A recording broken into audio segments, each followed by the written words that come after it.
Can you hear me? All right. I am Mary Ellen Fullerton, the Dean of Brooklyn Law School, and it is my pleasure to welcome you to this town hall tonight. As you know, it's an opportunity to talk about very, very important subjects, environment and sustainability, and many, many of their ramifications with the candidates for public advocate. Brooklyn Law School is particularly happy to host this event because for more than 120 years, well, that's not true, almost 120 years, we got founded in 1901. We have been training lawyers to be effective in the public sphere, to work for public service, to accomplish political, social change in the city. And today, we continue to do that. Our faculty, our students, our alums are very active in all sorts of public policy issues, ranging from the environment to housing and community development, employment, civil rights, immigration, consumer rights, criminal justice. And when you think about all of those, they all have amazingly important and profound environmental and sustainability implications. So we're fortunate to be able to discuss these issues tonight in this space with these candidates for public advocate. We're really fortunate also to be in a city that has the unique high-profile role of public advocate. We'll have, through this office, a watchdog on behalf of the people. We're fortunate to be in this town hall tonight, which we expect will be very lively and robust and informative. And we all know the great changes and the great profound issues that face us as a city, as a nation, and as part of the world we live in. So welcome again to Brooklyn Law School.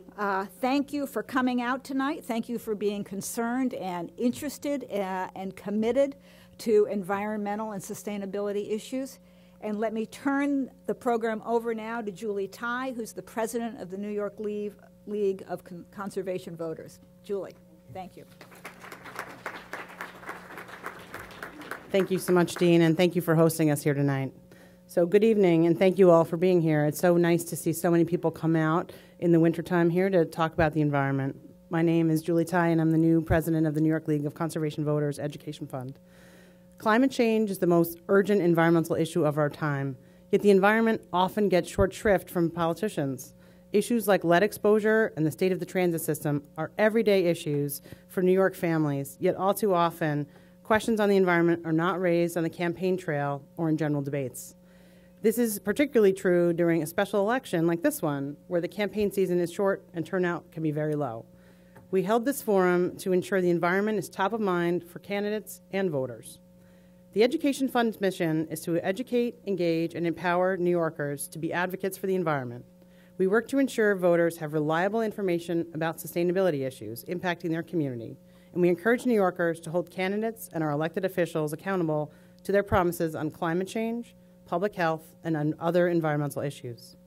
And tonight is a perfect example of our mission in action.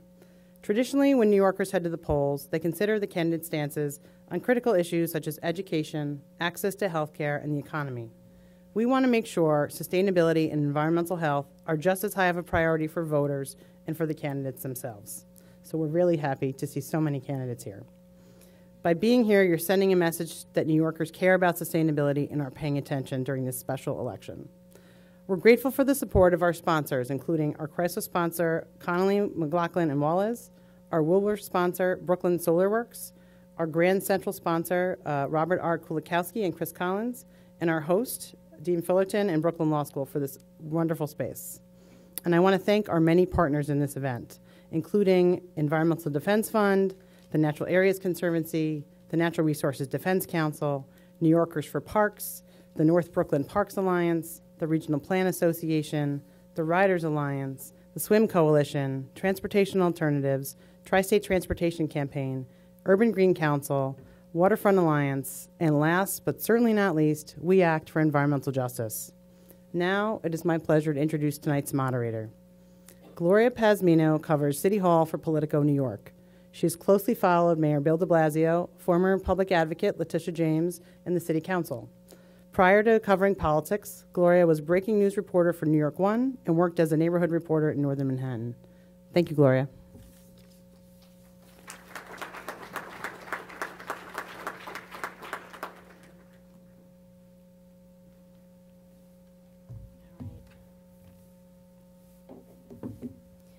All right, good evening, everyone. Thank you so much for coming out tonight and joining us.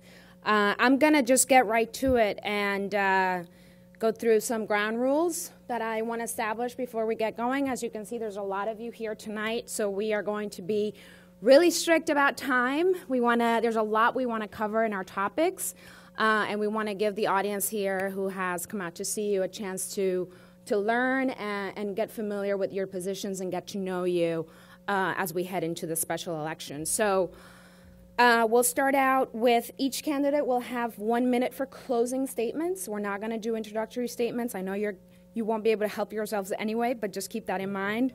I will direct some of my questions at you. I'll call you out by name. But you do have a chance to respond if another candidate calls you out for during an answer. As I've already said, there's a lot of candidates here. We only have an hour. And we want to make sure that everyone has a chance to speak. But please try to keep your responses to a minute. We are going to be timing you up here in the front. She has a buzzer, and she's not afraid to use it, and neither am I. So please, if I have to cut you off, don't take it personally. I know it's just so we can get through the program. I know some of you might have to leave before we wrap. So if you do, I will not take it personally, but can't speak for the audience. So I'm just going to get started. Again, my name is Gloria Pazmino. I'm the City Hall reporter for Politico New York. Thank you so much for having me. We're going to get right started with the news. The governor delivered his State of the State speech earlier today, and he spoke about congestion pricing, which I think we can all agree that is one of the more hot topics in our conversation today. He has proposed a plan to install congestion pricing here in the city with a measure that would split the cost half and half between the state and New York City. That money would go to fund repairs, maintenance for the city's subways, and I want to know how many of you are supportive of this plan and congestion pricing as a concept. So let's start with Jamani. Middle? That's what happens when you sit in the middle. Oh, dang. Okay. Hey, everybody. Wait, how many seconds? How many minutes? You have 1 minute starting now. Oh, thank you. Jamai Williams, one of Public Advocate, thank you so much for being here. I do want to shout out the state. It's the first time I've had to say since they passed some awesome bills. They banned conversion therapy. They made it easier for people in the state to vote. That is amazing. They didn't quite close that LLC loophole. There's no excuse for that, but the rest of them are pretty good. In terms of congestion pricing, I do like to make sure I understand more of the details because this governor in particular says some grandiose things, and when you start digging into it, it's not what you want it to be. But in theory, I definitely support congestion pricing as a way to cut back on congestion. I support the millionaire's tax as well. They have people fighting over both of them, but we weren't getting any, so hopefully we get both of them, and I look forward to continuing the conversation. Is that 60 seconds? Less? All right. Thank you. Can I bank the time? We'll save it for the next one. But let's just go down the line, and then I'll come back around. Great, thanks. I'm Ben Yee. I'm also running for Public Advocate, as it turns out. Insofar as congestion pricing, you have to be very careful with whether or not you're going to jump on board with somebody else's plan without the details having been fully disclosed or the opportunity to look at the legislation, because as was mentioned, the devil is in the details. We can think recently of an opportunity that council members had to sign on to a letter inviting Amazon to come, and the details were not disclosed at that time as to what the nature of that would be. And so when you sign on to things you don't know about fully, you might end up in hot water, or you might end up not supporting the plan in the end. Insofar as congestion pricing goes as a concept, however, I am supportive.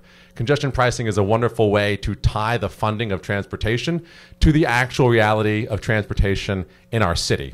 So, well, I won't go into it because I only have a minute, and delving into policy is not privileged by such a time cap. But I will say that I support congestion pricing, and in addition to that, a supplemental or alternative option would be to better price parking. Thank you. And if for the folks who might not, without doing a whole introductory statement, just to say your name and who you are. Rich. Hi, I'm Jared Rich. You don't know me yet. Congestion pricing. What I support is we need a congestion plan. Congestion pricing is part of that plan for sure, but we need to deal with congestion in New York City. I've seen estimates that congestion pricing might reduce traffic by 10%. You're talking about 10%, 60-minute drive becomes 54 minutes. That's not good enough. We need a congestion plan. Congestion pricing will be part of that plan. We also have to make sure that low-income New Yorkers are not being affected by congestion pricing. We need to exempt low-income New Yorkers who have to drive into the city, who have to drive into Manhattan. We can't let them be paying for this. This should be a tourist and a taxi tax more than anything else. And I think that the money should be going to the schools. I'm a commuter. I'm basically a pedestrian. I also drive. We need to have a block-by-block determination of what's going on with the traffic. There's street corners. We all know it. There's street corners that we should have pedestrian. I'm done. Sorry, guys. Thank you, Jared. Councilman, I want to just switch it up a little because that's the first little bit of opposition that I hear. So you represent an outer borough, a district. That wasn't opposition. I want to be clear. It has to be part of a congestion plan. A district where a lot of folks drive. I wonder if you have any specific plans, if you're opposed to congestion pricing, or if you would support a plan like this to help the subway system and the roads. Okay, now start the clock. All Yes. right, thank you very much. My name is Eric Ulrich. I'm running for Public Advocate, and as Gloria so eloquently mentioned, I do represent one of the outer boroughs in Queens. I do not support congestion pricing in its current form. I've been on the record in the past supporting the reinstatement of the commuter tax. I think that the governor's plan, and what the mayor is proposing in particular, is basically a commuter tax for the outer boroughs. I think it's very unfair for the residents and small business owners in Brooklyn, Queens, and Staten Island that must travel into Manhattan. It would be a tax on those individuals and those small businesses. So I do not support congestion pricing in its current plan. I think taxing 0.5% of the income of people who live outside of the city to correct the decades of mismanagement and neglect that has led to this terrible state of disrepair that our transit system is in, that would be a fairer tax, and that would not be levied upon hardworking middle-class and working-class New Yorkers. Thank you.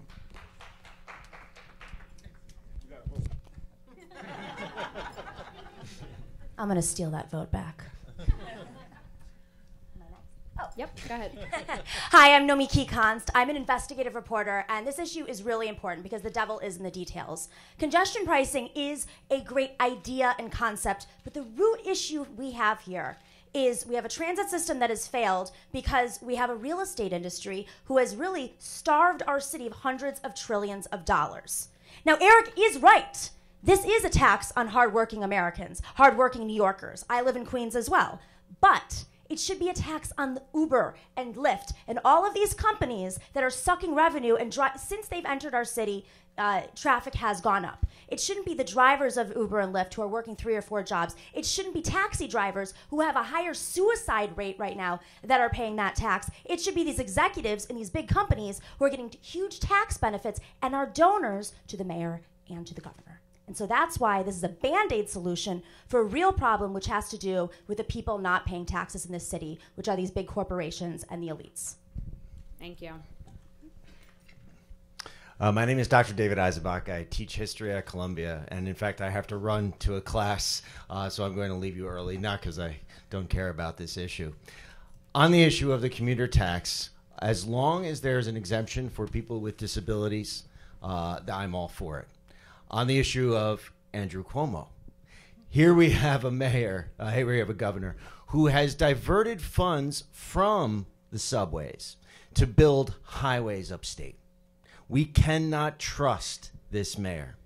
And I have a hard time trusting politicians who have gone along quietly with this mayor and with this governor and this mayor on their plans that have not addressed the issue of the real estate industry, giving away our parks, giving away our city.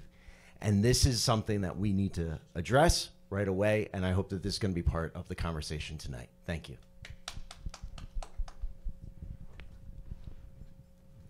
Thank you. My name's Michael Zambluskis, and I want to be your next public advocate. I don't support congestion pricing for this reason. The MTA is so mismanaged that we're throwing bad money after bad. It takes them, 3 times the cost of anywhere else in the world to build 1 lane mile of track and repairs. We need to go in and investigate the operations of how this money's being misspent. Prime example is when they built the 2nd Avenue subway, they had 22 engineers to run the boring machine. The rest of the world had 4. Why are we spending that much money? I work for the Department of Transportation. I understand where a lot of the inefficiencies are, and that's what the public advocate needs to do. Go in and find out why we are spending so much money and not getting the results we need. Thank you. Thank you. Good evening. My name is Walter Ivacu, and I'm running for public advocate.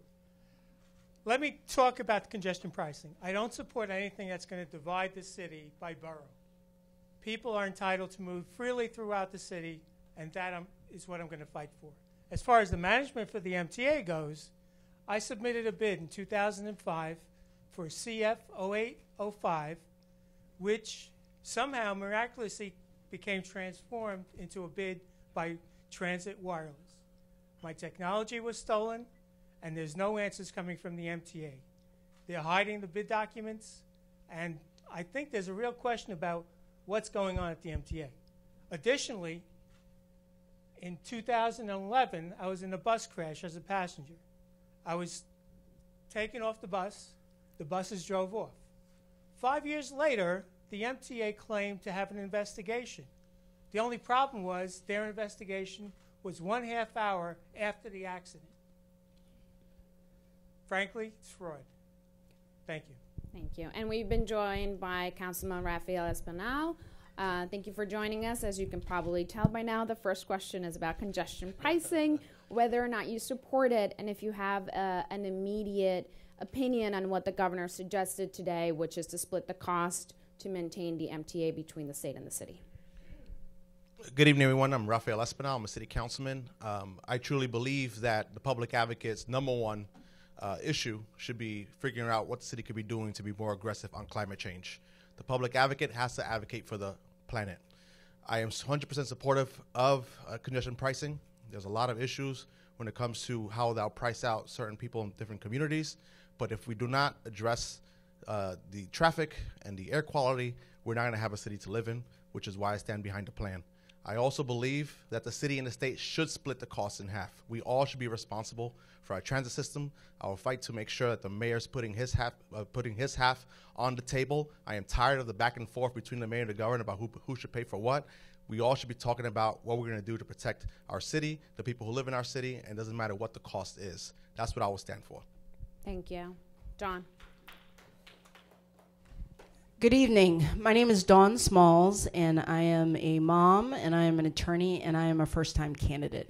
I support congestion pricing. I think it's necessary to deal with the gridlock and the congestion that we have in all our boroughs, but particularly Manhattan.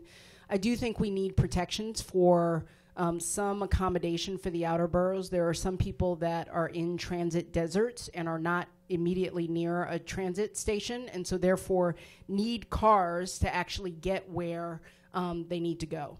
I do think we should explore other solutions, like possibly park and ride, and getting facilities where people can get from those transit deserts to facilities where they can park their car and then get on public transportation. With respect to congestion pricing, every single dollar should be spent on the MTA. We have to fix the subway, and we don't have enough funds to do it. Congestion pricing is a critical part of that, but it's not enough. Thank you.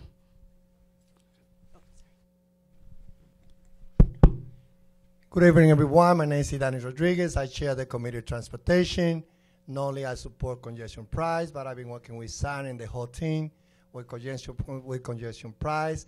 I also have my resolution at the council, so I've been working for congestion price since day one after being elected. I do believe that it is good to support Andrew Cuomo ideas and vision, but I also believe it is important to maintain the original proposal of congestion price, which is to use most of the money mainly for maintenance and repair, to reinvest some of those money that will be generated by congestion price to the local community, especially in Brooklyn and Manhattan, that's going to be the one those drivers are coming from those places. MTA, as you know, is an institution that has a value of $1 trillion. They have to be accountable. They need to control the costs, but it is our responsibility, and as a public advocate, I will open a division as my office from the public advocate to oversee and be sure that the agency maintain their services and respect to the riders. Thank you. Okay. Thank you, everyone. I want to. Nope. I'm so sorry. It's I'm fine. so sorry. It's all right. Good evening, everyone. I know my haircut is similar to Jamani's, so it's easy to confuse us. My name is Iffy Ike. I'm running for public advocate. And, you know, when you're last, there are a lot of things that you hear, and many of us have been speaking about that I agree on. One thing that I have no problem saying is I don't trust Andrew Cuomo worth nothing. That's the best way I could say it, which is to say that I think it's very easy in a state of a city or a state of the state to say the things that many people have been researching for a long time. Right. It's beyond the devil's in the detail. I want to know the devils that are writing it. So it's very important that we take a step back and we understand who is writing the legislation and or the reports at the state level. Number two, the reason why we not only have climate control or climate change as a space, but we also have environmental justice, is that I am concerned that there are some equity issues that are being left out of the congestive pricing conversation. So while I am for it in theory, there also are some equity issues that we need to look at, and the next public advocate has to have an equity mindset to understand how we look at this and how it impacts all communities. Thank you. Thank you. I want to just do move on to another topic, but by a quick show of hands, how many of you own a bicycle, to be clear? Not you guys, them. But I appreciate the enthusiasm. Just do that again. How many of you own a bicycle? A scooter? How many of you have ever ridden an electric bicycle? City bike, I'm going to throw it in there. An e-scooter, I know they're not in New York, but maybe in another city. Have you ever ridden one? The electric scooter? Espinal has tried them all. Okay, so there is a debate now about whether or not the city and the state, what they should do about legalizing e-bikes. I want to get your position on whether or not we should legalize that mode of transportation. If you used it before, tell us about it. Let's start with Mr. Espinal at the end. So I'm carrying the bills actually that will legalize the e-bikes and e-scooters. I think that we should broaden the transportation options that New Yorkers have. It would incentivize us to get off our cars. It would give us other modes of way. It would reduce the burden on our MTA. And other cities have been doing this for years. We are behind in the conversation, and we continue to be behind on any conversation when it comes to the environment. And I think that e-scooters, e-bikes would lessen the burden on our planet, but also on our transportation system in our city as a whole. So that's why I support it. Is there anything that's in the bills that you're proposing that would address some of what people are mostly concerned about, which is congestion? And when people think about e-scooters, having them on the sidewalk or on our already very crowded streets, is there anything in that legislation that you're proposing that would address that? Yeah, so one of the bills is actually a pilot program, and we don't want to repeat the mistakes other cities have done, and which is not regulated, to the point where there has been a lot of issues with where these scooters were parked and the congestion it creates on public sidewalks. I was just in Madrid a few months ago. There were Lime scooters on the middle of the street. That's what we want to avoid. So we're having these conversations on what that will look like. But I truly believe that if these e-scooters were deployed here in our city, that you will have folks who are probably afraid to ride a bike to see a scooter as a viable option in order for them to get around. So that's why I support the legislation. Thank you. Let's go down the line again. As far as these electric vehicles go, they travel too fast. By my experience on the 59th Street Bridge, they zoom past you and you don't hear them, just like everybody else doesn't hear them. It's dangerous, And I think there has to be some measure to control how they're used, because a licensing or something, or training or something that's going to be required. Thank you. Thank you. I also have a problem with the e-scooters, especially for the elderly when they're crossing the streets. They're already having problems with the bikes. And the e-scooters, they're not going to be able to hear them as they're coming up, especially when it becomes dusk out. I've known a couple people that complained to me all the time. One was hit because where they built the bike lanes, people were crossing and they didn't see the pedestrian coming across, and they were hit. You're going to get a lot more of that with the e-scooters. One of the ideas I have on that is with the bike lanes, you actually have a walk sign that there would be a light telling the cyclist, whether it's an e-scooter or a regular bike, that there's a pedestrian trying to cross. I think that might prevent some of the problems we have. But this city is full of pedestrians, and we got to be careful about that. Especially in Manhattan, you have a population of about 10 million people during the day. Thank you. Thank you. I do remember when they were talking about introducing City Bike.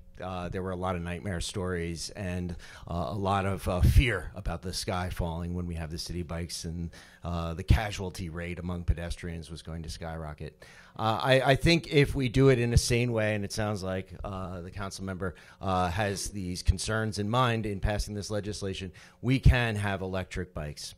And what that will mean, particularly for those very hard-working delivery people who are very essential to our economy, it'll be very, very helpful for them. We must be concerned with hardworking New Yorkers, particularly with the small business crisis, which is my main issue. Thank you. You raised a point, and I want to, if the next of you guys could speak to this as well. There's concern that this new technology is usually only used by higher income people, younger people, millennials, that low income New Yorkers perhaps won't have access to it. So if that is something you have thought about or you would include in your plan, please do tell us. I'm glad you asked that question. So this is a Band-Aid issue. Again, what we're dealing with in this city is a transportation crisis. With all due respect, no e-scooters are going to fix this transportation crisis. What's going to fix this transportation crisis is if we fund the MTA and fix the MTA.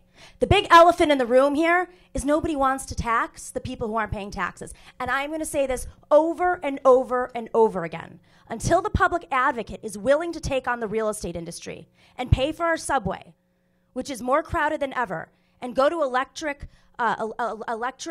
buses, and to fully fund and expand the subway and transportation system, no e-scooters are going to fix this problem. Because a working mother who has to get across town to pick up her child and is late on the subway by an hour and has to pay an extra, hour of pay for that, for the caregiver, that affects someone's life. No e-scooter is going to solve this problem. And you can look at other cities, which is true. Los Angeles just banned them. This is a problem in communities when it comes to safety, and it is very much a higher income issue. I do think that we should expand the electric bikes, though, because that is a working class issue. We have to think about these issues in terms of class and solving the infrastructure problems and who it affects the most. Thank you. Thank you. No one ever said we should fund the MTA. This is creating an alternative mode of transportation for New Yorkers who want to get around. Work that well. Will you take on the real estate industry to pay for the MTA? 100%. My turn. All right. Thank you. So I am very proud to say that I'm a co-sponsor of my good friend, Councilmember Espinal's bill. I support it wholeheartedly.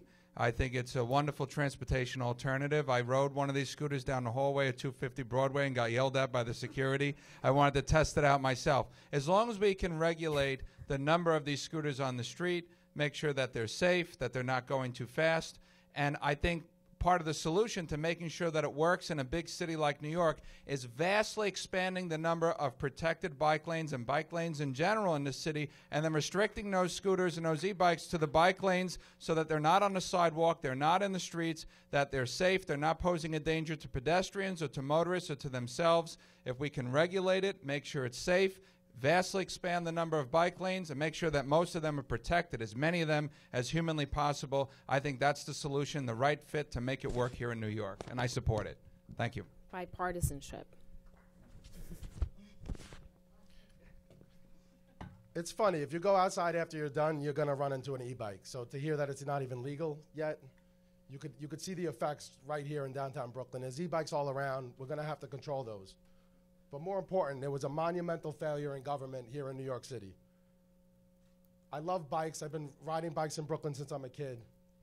But when we had all these bike lanes start appearing, there was no public information given to the drivers or to the bikers or to anyone of what to do. All of a sudden, we have a new lane with new rules and new ways to think, and we created friction. And it's a problem here. We got much more education for the drivers, much more education for the bikers, and it's going to really help out the friction on the streets where you have drivers hating bikers, but we are all part of the same city, and there is room on the streets for everybody. So I really think the government has to step in and get that message here. As far as the technology, like every other technology, as time goes on, technology gets cheaper. So it will filter down to lower income, just like everything else. Thank you. Ben? I think it's incredible that people sat up here and stood up here and said that they don't support congestion pricing and then said that they don't support e-bikes, because if you want to know it's dangerous, cars are dangerous, but we let them on the streets. And the number of bikes that you can fit into the space of a car is a lot larger. And as the population of New York City continues to go up, we need more transportation options. And as the population continues to go up and we don't build bigger streets, we need better transportation options. So I really strongly support electric vehicles because they provide another way for folks to get around. And I tell you, I bike a lot. I used to live in Sunset Park. I lived there for years. And I would bike almost every single day, 6.5 miles from 25th Street and 5th Avenue to Union Square. It's a long ride. Now, I got on one of these electric bikes not too long ago, and let me tell you, it will revolutionize the way we move around this city. It's the only thing that makes going over a bridge reasonable. Now, I'm out of time, but the last thing I want to say is simply that nobody's saying we should have these things zipping around the street. We regulate cars, and we should have a regulated system for riding e-bikes around or e-scooters. Thank you. I just want to give Ms. Const a quick chance to clarify if you feel that was misconstrued. Yes, I am pro-congestion pricing, but we should be taxing the elite who are not paying taxes in the city, and I believe in regulating e-bikes and e-scooters, but we need to keep in mind it is not going to solve our transportation crisis. We really have to go after the root issues here, and that's just something that I want to reinforce. Go ahead. Very quickly. Sorry, I just want to give them a chance to the folks who were called out for not supporting congestion pricing. The thing is, until we have our trains running on time, you're not going to be able to stop the cars. As a matter of fact, because of the bike lanes, it's taken a lot of lanes away. I work in that department. I see it.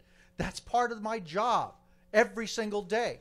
And until we have the subways running on time, you can't put the cart before the horse and stop cars coming because you can't transport 10 million people a day. Thank you.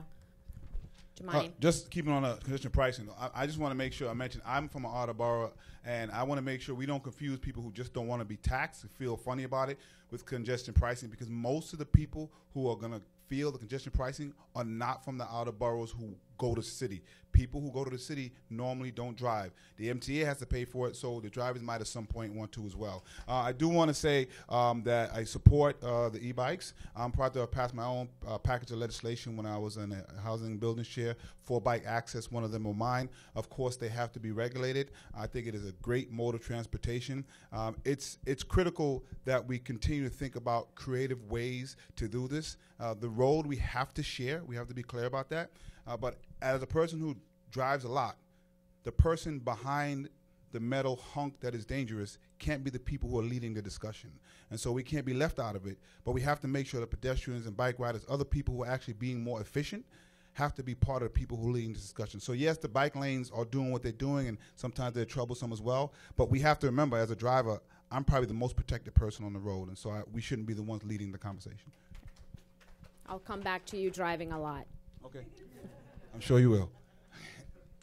Again, my name is Iffy Ike, and I also want to add on to something that Jimani just mentioned. First of all, I want to say that anytime we treat the road as if it only belongs to one group of individuals, I get a little nervous, right? Things are expanding, things are changing, and the reason why I'm supportive of e-bikes is because we do have to think about not how this trickles down to the communities that are in the most need, but how we look at it from the onset as an equitable, accessible way to have social mobility within communities that do not have access right now to get into other communities. We don't know this, but as the former Deputy Executive Director for the Young Men's Initiative, one statistic that glared out to us was that some young people, even if they have a Metro Pass, they do not leave the four corners of the areas that they live in. E-bikes can really change how somebody sees social mobility, opportunity, how they're able to move into other areas that are so gentrified that it almost seems like they don't belong in their own neighborhoods. So we actually have to have all of these things being a part of the larger, not just a green conversation, but equitable conversation, so that all New Yorkers don't feel like they're the last to know about it, but that they're prioritized from the beginning. Thank you. Well, everyone is invited to be at the hearing on transportation that I will be chairing on the 23rd on electrical bike, electrical scooter. It's an honor to have my other two colleagues, Raphael Aspen and Cabrera, at the same level as prime sponsor of this bill. As I said before, when I get elected as a public advocate, I will open an office of transportation as part of my responsibility. It is an honor to share with you that I also have the support of Paul Steele White in my effort to become the next public advocate. I've been chairing the Committee of Transportation. I also been proposing that we need to build 100 protected bike lane every year. It is the only way of how we can take those who use electrical scooter, electrical bike, for them to be safe, and at the same time to be sure that pedestrians are safe in the streets of New York City. Thank you.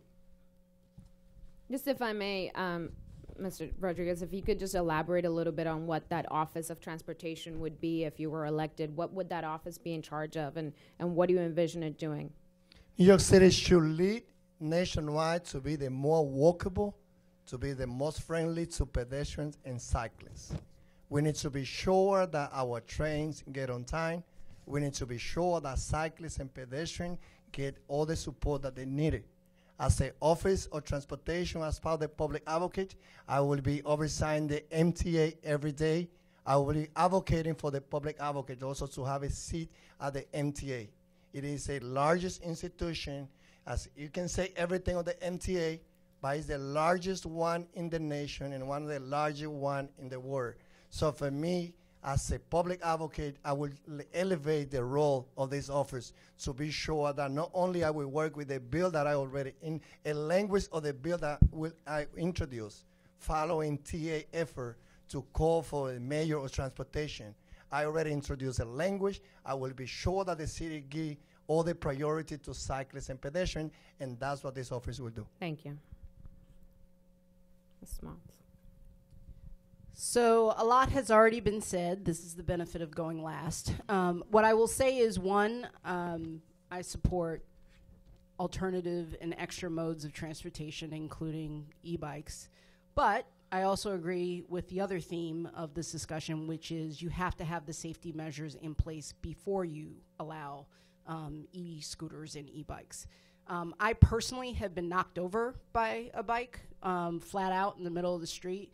And I've also personally seen a cyclist with my 5-year-old child hit by a car with blood spewing out on the street. So this is a very real safety issue. I mean, that's just my personal experience in the city.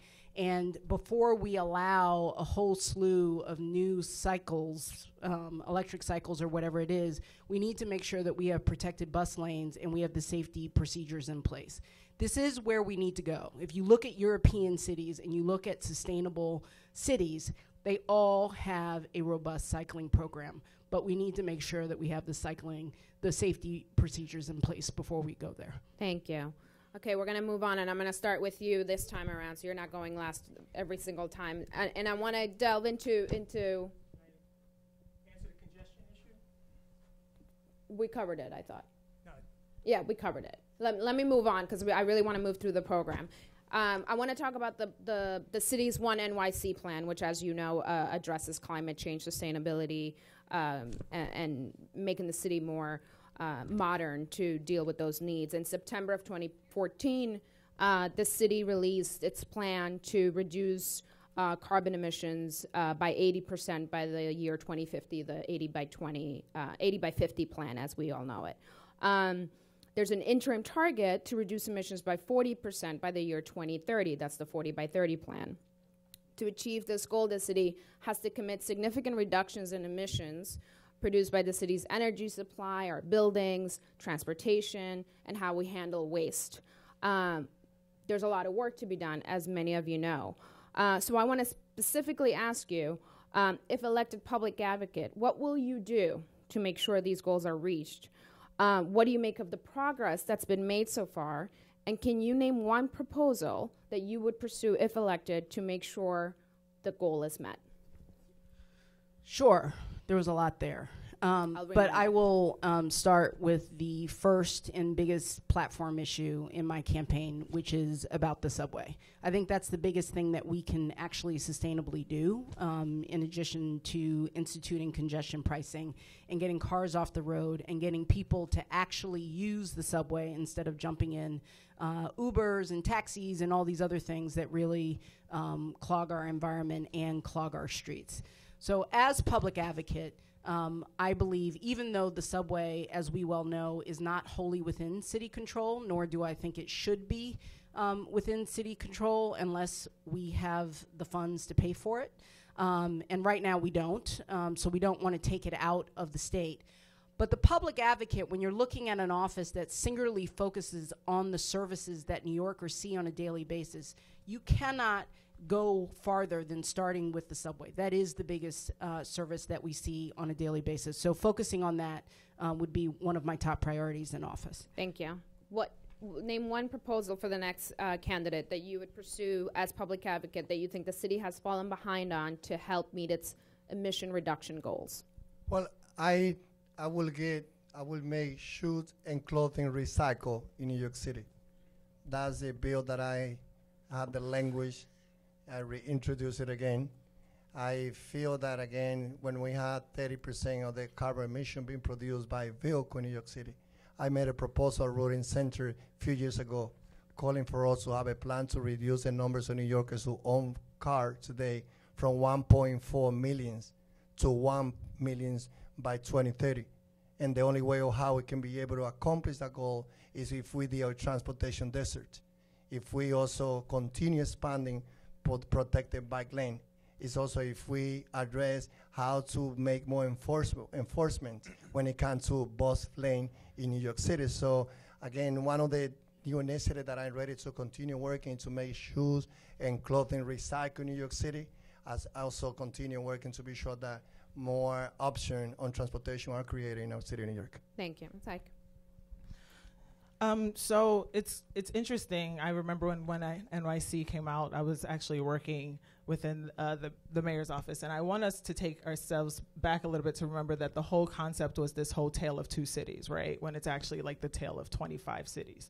We do not have an accurate snapshot of how inequity works when it comes to not only carbon emissions, but environmental injustices within our communities. When we talk about housing that's built on Superfund sites, right? When we talk about backyards and parks that right now have lead at rates that are higher than Flint, part of what was involved with One NYC was to also make sure the communities that were the most impacted had actual repairs and that there were remedies for what they were experiencing.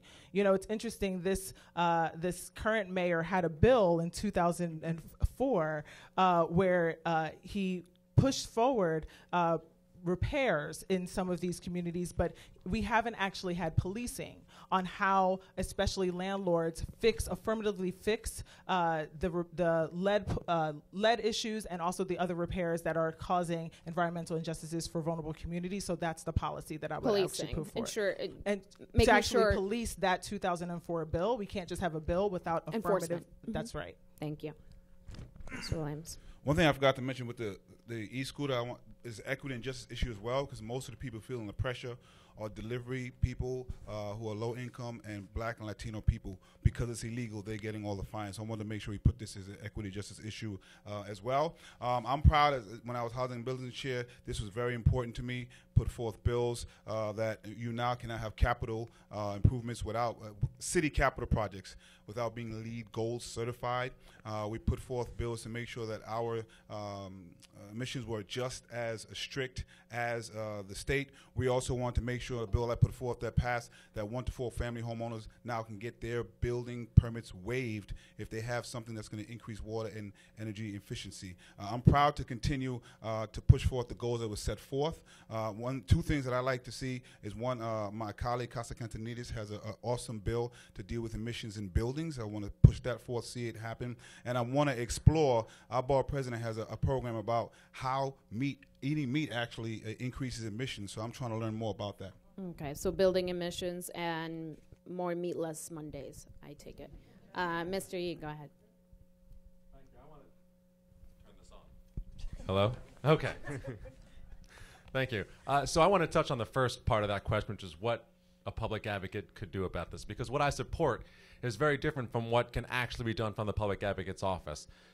The public advocate is not the legislature. The legislation sounds great, but that's not what the public advocate does. The public advocate is not the mayor, so they are not the executive. They can't compel agencies to do things. They can't make people change the way they live their lives per se. But the main theme of my platform, what I'm proposing as a candidate for public advocate, are 3 programs which do provide an opportunity to change the way our city operates, even within the limited scope and budget of the public advocate. Civics for All, Power for Communities, and Justice for New Yorkers. These are very robust plans. I encourage you to check them out because I don't have time to talk about them in depth right now because they are so robust. BenjaminYee.com/platform. I don't think 2050 is soon enough. I think that's too far away. And when we start slipping on 2050, we're going to see ourselves in 2080 not meeting our goals. The only way to get there is to engage and empower our communities to be a part of the process, and that's not what happens right now in this city. And if we want to fix climate change, we need to do that. Thank you. Just to Ben, the public advocate does have the power to introduce legislation, and I intend to introduce legislation as the public advocate. You know, plastic bags are about 60 years old. For the last 20, 30 years, real heavy use of plastic bags, and now we have a situation where there's something called the Great Pacific Garbage Patch, which is 2 times the size of Texas, and it's just a bunch of plastic bags floating. The time is now, folks. The planet is hurting. My proposed legislation is this. We need to have reusable bags. We have to ban plastic bags, and how are we going to do it? We're going to have reusable bag deposits. Reusable bags are going to be 10 cents. If you need a reusable bag, you get it for 10 cents. When you return it, you get your 10 cents back. They will not wind up in the garbage, just like 5-cent bottles don't wind up in the garbage. Someone will collect them. Everyone will have access to bags. If you get off the train and you need a bag, it's 10 cents. And then you'll get your 10 cents back when you give in the bag. That's the type of stuff that we need, and that's the type of legislation that I would at least propose to the city council as public advocate. Thank you. Can I respond to his point? To the bill introduction authority of the public advocate. Thanks. So I'm sure all of us are aware on this panel that you can introduce legislation as a public advocate. I'm also sure that certainly the legislators understand that unless you have a vote on that bill, and certainly a vote in the committee through which that bill must pass, you're at a severe disadvantage to everybody else and the interests they represent. So, of course, you can introduce legislation, but it's not the same. And so if you want to do things that don't require the city council and don't require the mayor, that's really what you can do as public advocate. The public advocate has the tie-breaking vote. The public advocate, just as a fact check, does not vote on city legislation. The public advocate has the tie-breaking vote. If there's a tie in the city council, the public advocate votes. That's what the city charter says. Do the sitting council people want to weigh in? I don't want to weigh in on that. But anyway, I do want to answer the question. Otherwise, it's just going to go back and forth like a ping pong. Anyway, all right. So 80% of the greenhouse gas emissions in the city are caused by buildings. They're not caused by cars. I mean, we have to address the congestion and the carbon emissions that come from vehicles, that's for sure. But 80% is coming from buildings. A fact that a lot of people, I think, are uncomfortable with, but have to recognize is that the government and the city in general doesn't own most of the building stock in the city. It's privately owned.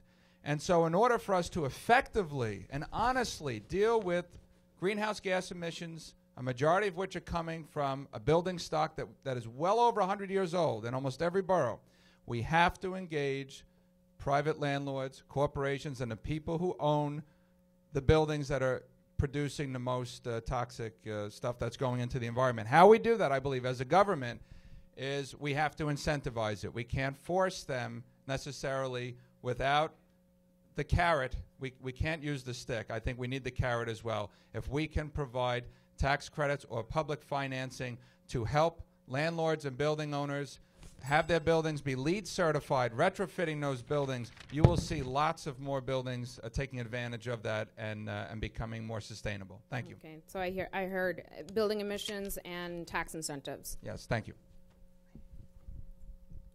We have 12 more years until New York City is underwater. 12 more years. I was part of the DNC platform committee where we fought to ban fracking. It didn't work in the end.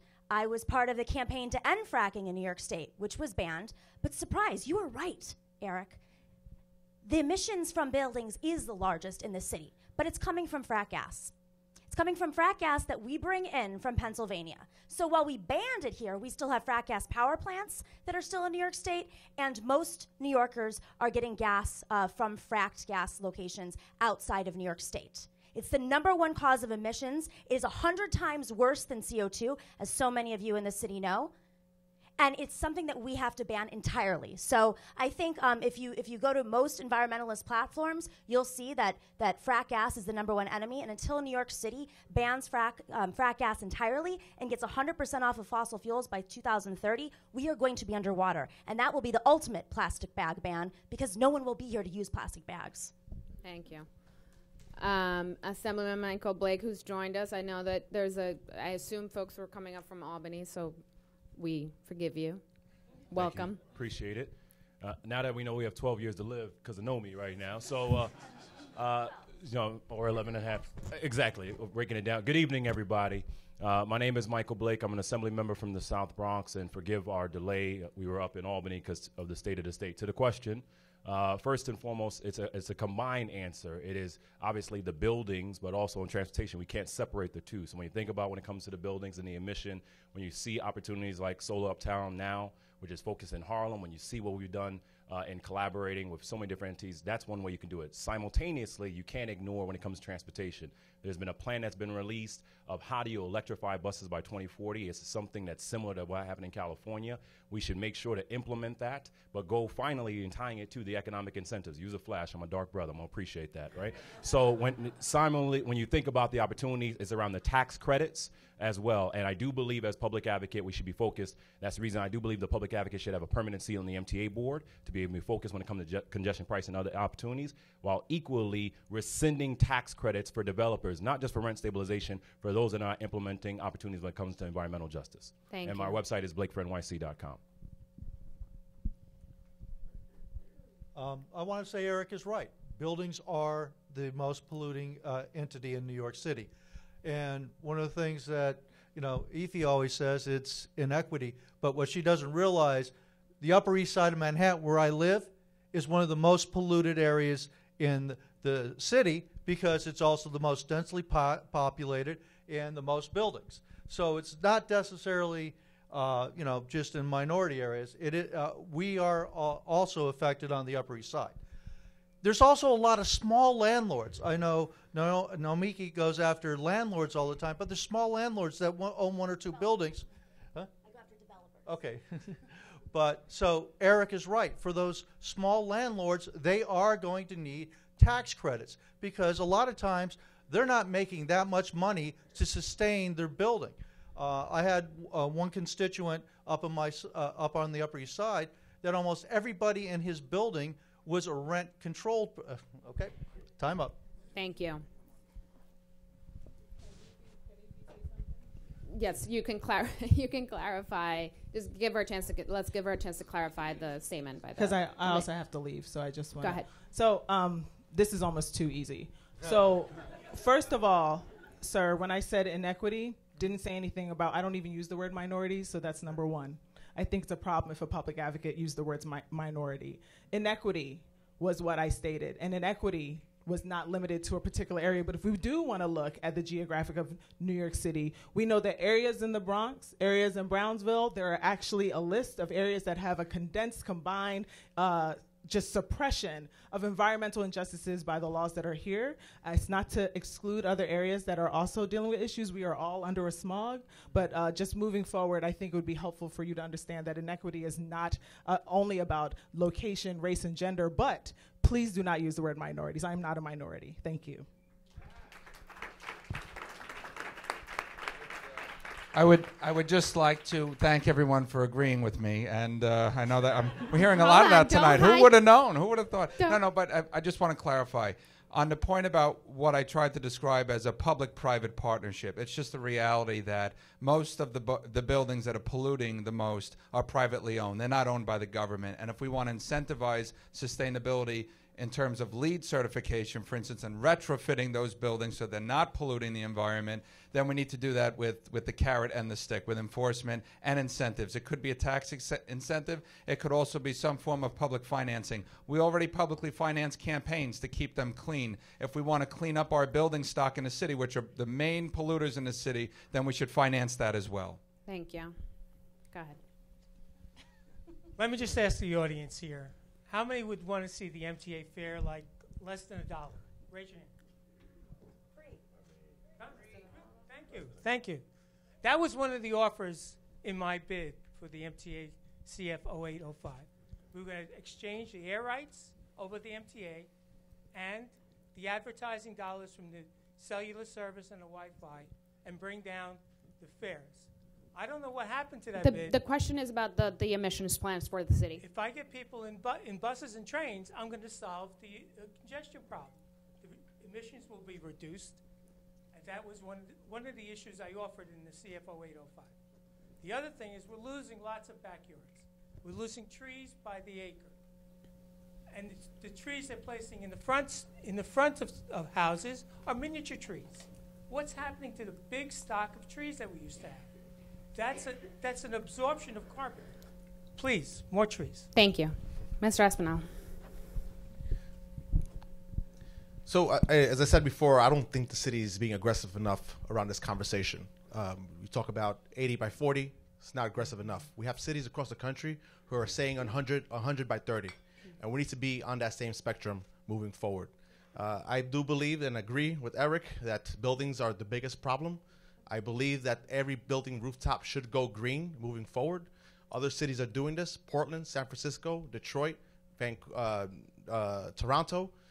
We have to make sure that every rooftop is mandated to have a green roof, whether it be agriculture, whether it be solar panels, whether it be wind turbine. That is the only way we're going to meet those goals. That is the only way we're going to clean our air. It is the only way we're going to clean our water. And I think as a city with so many buildings, it's the only way we're going to make a dent in this whole conversation.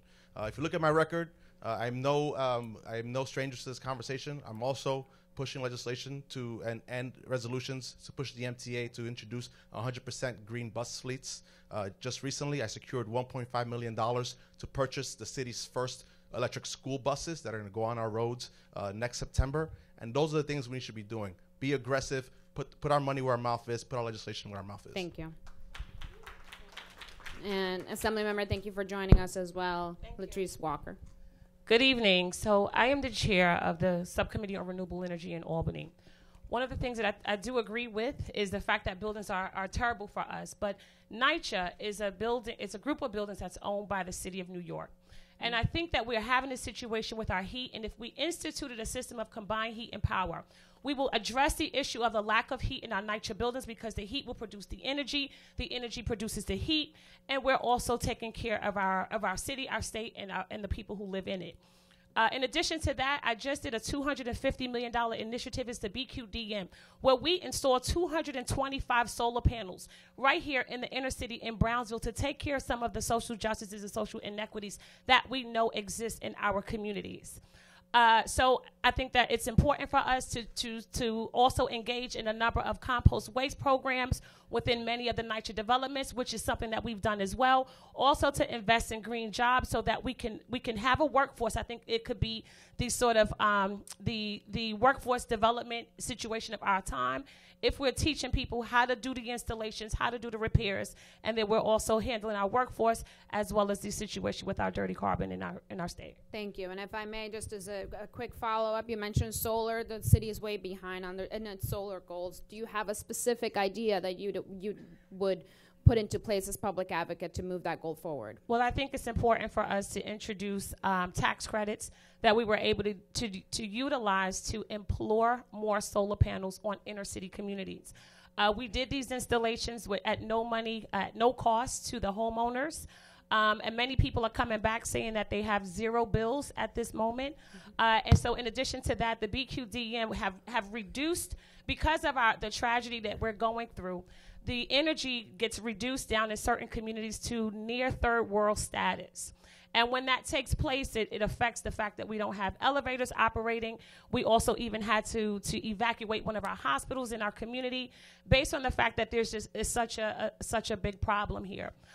So I think that it's important for us to be able to provide the tax credits to be able to pay for more solar panel installations, not just on our city buildings, but also on our homes. I also introduced a bill that would require cities with over 1 million or more, New York City, in order to employ more solar panels and require them to utilize them on the buildings throughout our city. So thank you. Thank you. I want to do just a quick lightning round question for everyone to keep the energy here. Just by a quick show of hands, how many of you support the plastic bag ban? The ban. Not the fee, just the ban. How many of you bring reusable bags to the grocery store? How many of you support banning plastic straws? Thank you. Okay, let's move on. Can we also, though, state a little bit of a caveat, though? I know we talk a lot about the plastic ban issues, but I remember when the plastic bag ban issue came to the fore, many of the seniors in our community and very heavily poverty-based communities were very afraid of what was going to happen there, because the reusable bags doesn't necessarily make it to us. And it becomes more of a tax on so many people who are dependent upon food stamps and other limited-based incomes. So while I always say that it's important for us to do a plastic ban, a ban on plastic bags, I think it becomes also incumbent upon us to provide reusable options in communities who may not have the same level of education and or training and or access to be able to have a more sustainable alternative. So were they to be banned, you'd make sure that folks who might not have access to them easily could somehow go somewhere to get their bags, or that they'd be distributed. Hold on, that was a city council issue. I just want to make sure I shout out Brand Lander for the work he did and the city council. A state issue. I do want to. The fee is a state issue. Yeah, I'm and talking the ban about is the tax is a state issue, but we had a fee. But I do want to say that where it has occurred in other cities, that issue hadn't happened. And I just want to make that clear, because we did a lot of research. I wouldn't support something that would affect those kind of communities. But I agree that we have to make sure those communities weren't adversely affected. But the horror that we heard would happen, it just didn't occur in other cities. Okay, and I want to move on, because then we're just going to... That didn't raise my hand for anyone, so I want to clarify why I didn't raise my hand. Why you don't support the plastic bag ban, okay. Yes. For a long time living in New York, I made very little money, and I always reused my plastic bags as my garbage bags, which a lot of poor New Yorkers do. And even though now if the plastic bag ban happens, I'm going to still have to buy plastic bags to store my garbage. I understand it's a different grade, but you're still going to have plastic all over the place. So you're not really going to eliminate as much plastic as you think you are. Thank you. Thank you. Let's move on. I want to talk about garbage. You gave me a good segue here. We want to talk about recycling and the city's plan for low diversion rates. Low diversion rates, that's when we're not recycling enough things. Things end up going into landfills. Garbage rots, it corrodes, and then we have greenhouse gases.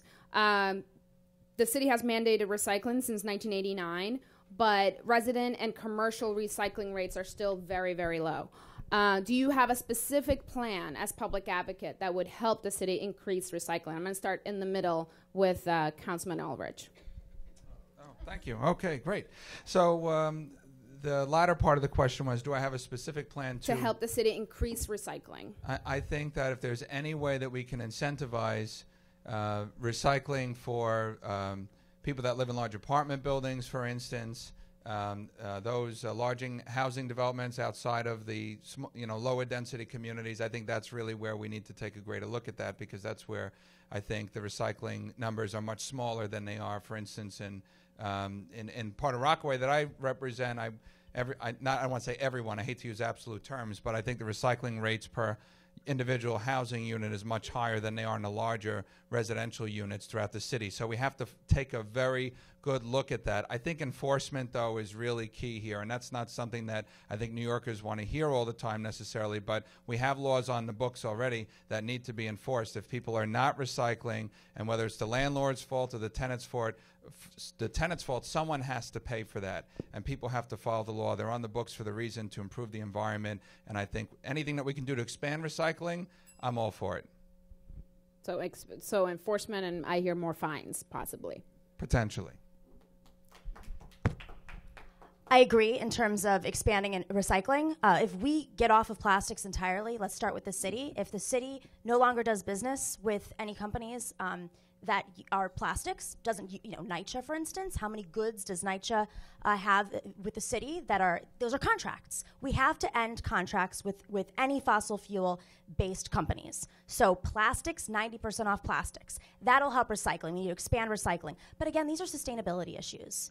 And if we really want to get to the root cause of climate change, it's really going to come back to CO2 emissions. And it's going to come back to fracking.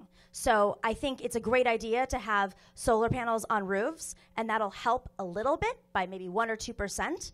At the end of the day, until we convert to get off of fracked gas, and we use geothermal, and we have an offshore wind turbines, which also affect storm surges, until we think bigger, like every major city around the world is, we're not going to solve this problem. We have to get off of fracked gas in this city. It also causes lung cancer rates. It's the second largest cause of lung cancer, and that is in particular in communities of color. This is a climate justice issue. This is a racial justice issue. This is an economic justice issue, because now Con Ed wants to upgrade, and they're going to spend all this money on upgrade, and the costs are going to go on working people. The people who should be taxed are these oligarchs who aren't paying taxes on these apartments, and they should be paying for the conversion to get off of fracked gas. Fracked gas is what we have to go after in this city. Okay, now we want to start moving a little faster here because we have to wrap up soon. So the question is, if elected public advocate, do you have a plan to increase the city's recycling rates? Two specific things. One, you have to have an advocacy campaign. When I was the policy director for Green for All, which we combined and did the work with Van Jones and others around, if you educate people about the benefits, that's one first step. Second, and finally, and this is something, and I have to counter something Eric just said, we can't just keep talking about investments in buildings and address the root issue. You can't keep telling people within NYCHA, I hope you recycle more, when you have lead and mold and you don't have heat and hot water. Maybe if the city council was focused on it on the front end, then we'd be addressing it on the back end. So concretely, the $2 billion settlement that is going to be determined on January 31st and thereafter, I do believe the public advocate has opportunity, because if you have the investment when it comes to housing on the front end and saying let's make it larger in spaces where you're recycling, you'll make it much easier for someone to recycle in the first place rather than hoping on the back end. Okay, and I'm going to give Mr. Ulrich 30 seconds to respond.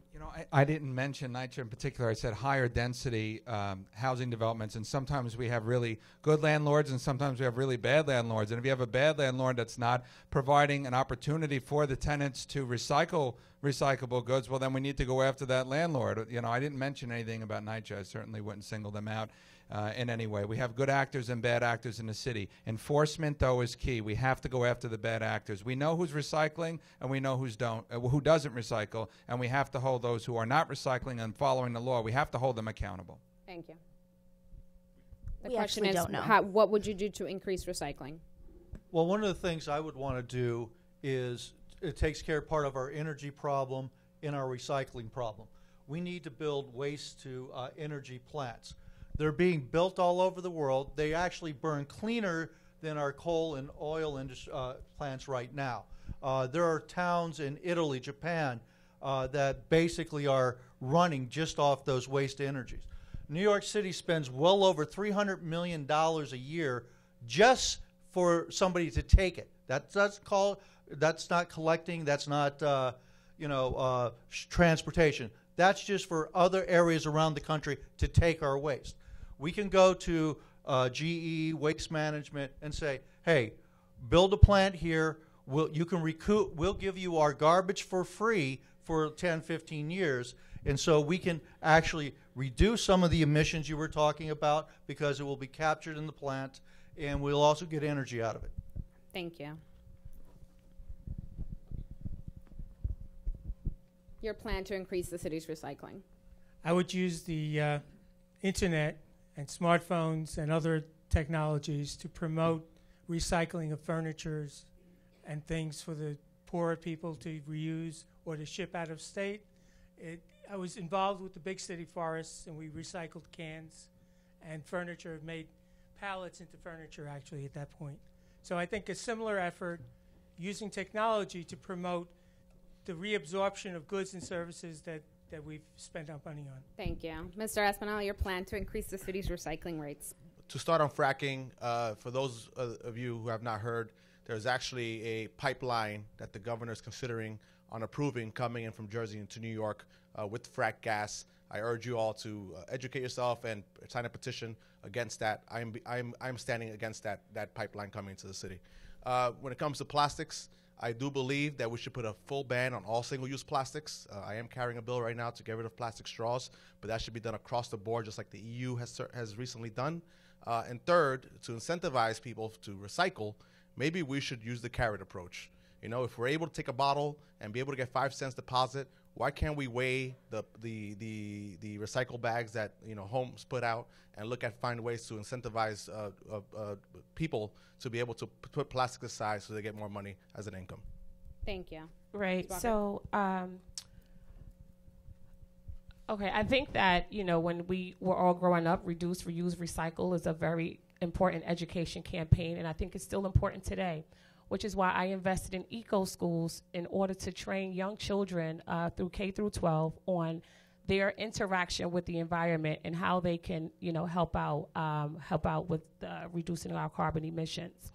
I think that waste to energy is very important, but we also have, had a conversation with the Department of Sanitation of the City of New York in order to invest in more waste to energy initiatives. We haven't gotten there yet, but I think this is important for the push to continue. Also, with respect to compost trash, some of the things that we've done is when people are bringing their compost trash, we give them fresh fruit and vegetables. So again, we're trying to deal with the situation of having food deserts, but also energy deserts, and also a clean economy, sort of all in one. So I think that we can sort of recycle our ideas as well, so that we can handle many of the ailments that affect our city, by still also making sure that we have a livable, sustainable city as well. Okay, I know we haven't gotten to half the panel yet, but I want to move on to an issue that is very important in the city's conversation right now. Recycling, I know you all support it. I want to talk about lead. And in the news today, again, we learned that the governor wants to he wants to lower the threshold for how we measure lead poisoning in the city to 5 micrograms. It would put us on the same level with what the CDC recommends. He is going to he's going to allocate $9.4 million to reduce childhood lead exposure, which we know is not just in NYCHA buildings. Here in New York, we have Local Law 1, which was designed to eliminate childhood lead poisoning by 2010, which has clearly been one of the big shortcomings of this administration. What will you do as public advocate to ensure that this law is not only enforced but successful, and that we tackle the city's growing lead crisis? And I'll start on this end. So I'm pausing because when I think of lead, I think of Flint, and I think about the criminal actions that occurred there and the people that are in Flint are still dealing with. What is happening in NYCHA with the children in NYCHA is also criminal. We know that lead has long-term effects on the development of kids from a very early age. And we're letting this happen. And then, of course, as these kids get older, we're going to wonder why they can't keep up and why they're not doing well in school and can't compete with everybody else. So to the extent that there are funds to reduce child lead exposure, I think that that should go to the 5-alarm fire that's happening right now in NYCHA. We need additional funding to make sure that we deal with that issue before we deal with anything else. And I support any measures to reduce the lead, the measure of lead to be in line with the CDC recommendations. Thank you. Mr. Rodriguez. First of all, I would like to invite everyone to support a class action lawsuit on behalf of all the children in NYCHA that we failed. I was there with Art and also with Northern Manhattan Improvement Corporation when Matthew, the lawyer, was writing the bill on the lead paint bill. It is unfortunately that in the previous speakership, we were not able to include the professional to be the one to remove the lead paint from the NYCHA building. It is our responsibility to be there with those families, especially who live in underserved community, those who've been living in NYCHA. You know, NYCHA is also our responsibility because the crisis on NYCHA didn't happen overnight. That happened under the watch of everyone, all of us here. So, but I feel that we have a great opportunity from the public advocate. I will be working with the academic and the advocate group to be sure that we put a think tank and to make our city responsible on how we have failed by not removing properly by professional the lead paints from the residentials and for the NYCHA building. Okay, Mr. Williams, what would you do as public advocate to address the city's lead crisis? I'm sorry, the community organizing me, I have to address the recycling because I think very often we try to create programs from up here. I look forward to going around the city so I can talk to owners to figure out what would help them recycle more. And also I want to think about perhaps we can encourage the city and others to buy products that are recycled so that we can help incentivize the city being better at recycling. When it comes to NYCHA, I want to be a public advocate who is unafraid to say that there are 2 men who have been playing a male measuring contest with 400,000 lives of people who live in NYCHA. Both of those men, by the way, worked for HUD. The governor was the secretary of HUD. The governor hired the mayor. These are not new issues, and they both should be ashamed. So I agree with what the governor said, but he has said a lot of things that people agree with, but nothing happened. So you have to have a public advocate that has to point out that the governor still hasn't given the money he promised when he was running and has starved NYCHA for funding, and point out that there's a mayor who deceived repeatedly this city and NYCHA residents about what was occurring with lead and management, and make sure we hold all of those people accountable. And that's the job of the public advocate. And as a community organizer, the first bill I worked on, one of the first bills was Local Law 1. I'm proud of that. I'm proud now that I can help make sure we are more effective on it as a city. Thank you. Mr. Yee. You can clap from us, fine. Ultimately, my response to recycling is relatively similar to my response to what we need to about lead, because the underlying fundamental problem is that our government doesn't address the needs of our communities, it doesn't listen, and it doesn't educate folks on how to solve their own problems. That's why the programs I bring to the public advocates race are ones which are geared to proactively go into communities and help break down the barriers between residents and their politics, their government, and their bureaucracy. When people don't know about the options available to them, when they don't know about the hidden civic structures like community boards and county committees, community education councils, police precinct boards, they don't know how to leverage the power locked within their community. But the public advocate doesn't have a lot of executive power. It doesn't have a lot of legislative power. When you don't have that power, you have only political power. And that is what we need to build for our communities so that the government is forced to address the needs of the people of this city. And it comes down to accountability and enforcement. And the only people who can hold our elected officials accountable are the people. Thank you. You know, lead paint's been illegal since 1978.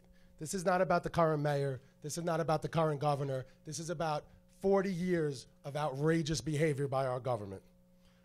I'm a lawyer. I deal with a lot of housing court issues. I'm very familiar with the fact that the city of New York is stocked full of well-qualified professionals in the Department of Buildings right next door at HPD. They go around and they're able to enforce lead paint. They're able to make owners abate the lead paint. They don't just let you defraud the papers or do anything funny. They stay on top of it. They make sure it gets out. The fact that NYCHA has lead paint, kids poisoned by lead paint in 2019 should outrage everybody in here. We're going to open up. As public advocate, I'm going to make sure that the Department of Buildings and HPD and whatever other agencies that we'll have to create are going to police NYCHA, because we have the people here to make sure that lead paint that's been illegal since 1978 can be abated. We have a class action suit. This could bankrupt the city. It probably should bankrupt the city, but we have to get through that. Thank you. Mr. Ulrich, what will you do if elected public advocate to ensure local law 1 is enforced and address the city's lead crisis? Well, thank you very much. I think that the most important responsibility that the public advocate has, other than being an ombudsman, is to be a check on the mayor, is to be someone who's willing to stand up to the mayor, to hold the mayor's feet to the fire, to hold the mayor accountable. When the mayor knowingly allowed the commissioner to falsify those inspection reports, that was downright disgraceful, but it was also criminal. And there were no indictments coming from the U.S. attorney. There were no indictments coming from the local district attorneys. And yet thousands and thousands of children were exposed to dangerous lead poisoning over a long period of time. And no one was held accountable for it. One person had to resign her office. I think the mayor used her as a scapegoat.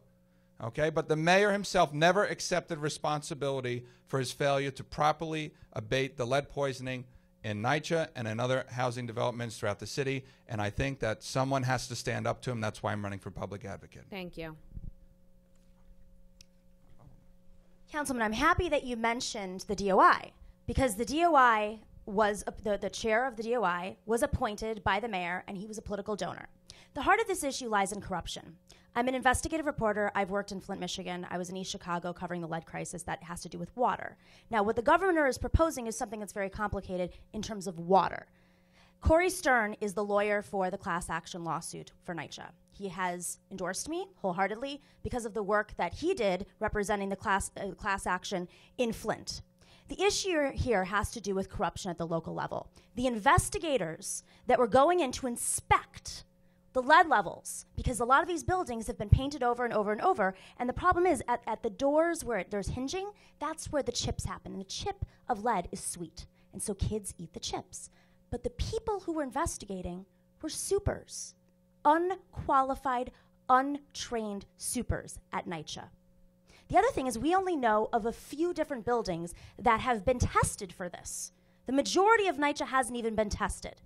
So at the end of the day, when this comes down to what was the cause, you need somebody in the public advocate's office who knows how to investigate, who knows how to root out corruption, and that's something I've done all over the country, specifically with the lead crisis, but also with the other environmental disasters from upstate New York to Puerto Rico to East Chicago to Flint, and even here in New York City. Thank you. I'm... Really, Gloria? That's what we're doing? It's Guys, personal keep for it me. Moving. It's Let's all go. good. It's all good. It's personal for me. The Melrose houses, which was the development that the mayor and city staff lied about, is in our district. Those are our kids. And to your question, there are specific elements of this. Number one, the city was lying about the numbers the entire time. They said initially it was 19 kids, then it rose to 201. Why did they do that? Because they wanted to have it seem better than it actually was. So when we talk about oversight, to your question, there has to be clear oversight, not just on NYCHA, not just on the mayor, but also around the health department as well, because the data was being shared throughout. The actual data says that going back to 1998, if it's above 5% that have tested negative throughout a building, you don't have to test the rest of the building. It doesn't make sense, because anyone that lived before that in those developments and in those units aren't having the opportunity to protect it. So I would say this to all the council members itself. Where was the accountability on the health department? Where was the accountability in making sure the information was actually released? So concretely, the There has to be oversight. There has to be a release of the data. And finally, to the point, when you think about the $2 billion settlement, I'm the only person standing here that on September 26th testified to Judge Pauly saying that you have to release the information so we actually have a federal monitor making sure it occurs. We can't just keep talking about it. There has to be an economic incentive to make sure it happens as well. Thank you. That's exactly the reason why I testified, Jumani, on September 26th. And if you would have been there on September 26th, then you could have that accountability as well. I actually did, and that's in written record, and I happily will demonstrate that. Again, I go back to that point. Forgive me. On September 26th. No. But this is a critical element. On September 26th was the opportunity when Judge Pauly asked for testimony on what would you do around lead and heat and hot water. And if we're going to keep talking about lead, you have to ask yourself, when the opportunity was there to stand up for the resident, 400,000 people, where were you? Okay, guys, we gotta move on. Let's move on. And this is why nothing gets done.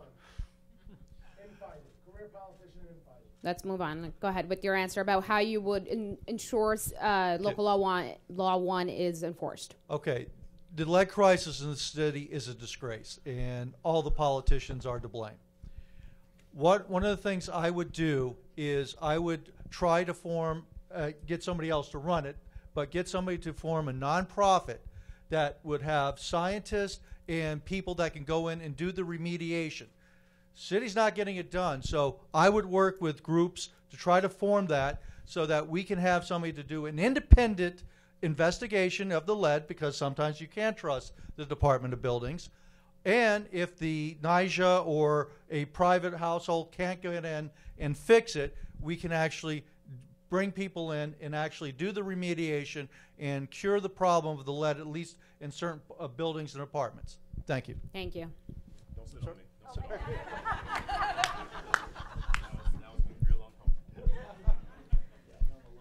The NYCHA buildings are jewels in our city. They're all surrounded by trees. It's unfortunate and criminal that this happened to those residents. I propose that these buildings be modernized to the same standards that the neighborhoods are. Let me pick on Queensbridge. Queensbridge, merely blocks away, 80-story building is going up. So I propose that these buildings, NYCHA buildings, remain NYCHA buildings, but they become taller. That people get moved into these newer facilities and enjoy the life that the other Long Island City residents enjoy. Thank you. Mr. Espinal. So I'm going to join the bandwagon. What happened in NYCHA was criminal. People should have gone to jail. We have kids who have developmental issues. They're going to deal with that for the rest of their lives, and we should do more to make sure they get justice. The reason this happened is because our current and past leadership do not care about the people who live in NYCHA. And the only reason they care now is because all of the issues that are in those buildings are coming to light. And the reason those issues did not come to light is because when a tenant makes a complaint, that complaint stays internally in a system that NYCHA oversees. When we call 311, our complaints are public. When they call 311, they get directed to a system that we cannot see what the issues are within those buildings. So the first thing as public advocate, what I would do is legislate and push for that system to be public, or to allow NYCHA residents to be able to use the 301 system so that we can see what's going on within those buildings. And if we can't make that happen, number two, as public advocate, I will create a website where all NYCHA residents can log in all of their complaints so that those complaints can be made transparent and available to the public. And for those who are in power, they have the decision-making duties to make sure those people are being taken care of. Thank you. That's great. So as a person who was born and raised in NYCHA, and I also attended Pace Law School and was a part of the Climate Justice Center there, I recognize that this role as public advocate has 4 components: to advocate, to agitate, to legislate, and to litigate. So while we all recognize that the injustices and the accountability levels at NYCHA have been criminal, what do we do about it? Because at the end of the day, lead paint affects our kidneys, it affects our future. And I think we need to invest in maybe some point of use or point of entry filtration systems in order to clean out our present water base for NYCHA developments. We may even be able to flush out many of the water systems. We know that the pipes there are so old and that there's lead and corrosion that takes place in there. We can flush out the water systems. If necessary, replace the piping system that's already in that housing stock, utilizing some of the resources that have been made available by the state, and definitely and also by the city, and hopefully, too, by the federal government. We know that there's a federal monitor, but there's also a receivership in place. But I've always been of the opinion that it's always better to give than to receive. So we need to give NYCHA the resources that it needs to remediate this horrendous situation with lead. Thank you. Go ahead. You wanted to respond to one point. Yes, just one point. It was a lead paint crisis, not a lead water crisis. There is lead water, but this is specifically having to do with lead paint. And most people who have received lead poisoning do not know until they're much older. So a 311 is a great idea, but when you're 19 years old, a year after you're 18, you cannot sue the government. There's a statute of limitations, and you receive that poisoning when you're a child. So most people who've been poisoned did not realize it until they were 15, 20 years later. Can I comment to and that? you can't test that unless you have inspectors who are going in. So trained. since we were kids, they basically came in and sandblasted most of the lead paint out of many of the NYCHA developments. So I don't necessarily think at this point, maybe when I was coming up, it was a lead paint issue. But I think one of the biggest problems that we have is as it relates to the water and the corrosion of our plumbing system. Not to say that it hasn't gone away, but if you go into many of the NYCHA developments, you'll notice that there will be no paint like in the hallways, because there has been a remediation and actually there's been almost a total sort of replacement of lead paint many, many years ago. But this is definitely a water crisis that we have that's afoot. And I believe that's where, many of the injustices Not in the have taken apartments, place. though. In the hallways, but not in the apartments. Both hallways There's and a class apartments. action lawsuit. That's just fundamentally false. She's from there, but this is on the front page of the New York Times, the New York Post. I mean, I don't know. There's people who live in NYCHA who are here, and I'm sure who can contest that we have had a number of NYCHA replacements when lead paint was a serious issue in the 80s and the 90s when we were coming up. I'm not saying that it's not going to, it has totally been zeroed out, but I am saying that lead paint and lead water are both issues. Water and lead and lead in our water and lead in our paint are both equal issues. But today, facing most of the NYCHA tenants, we have had a lot of sandblasting and a lot of issues that were dealt with respect to lead paint being in our developments.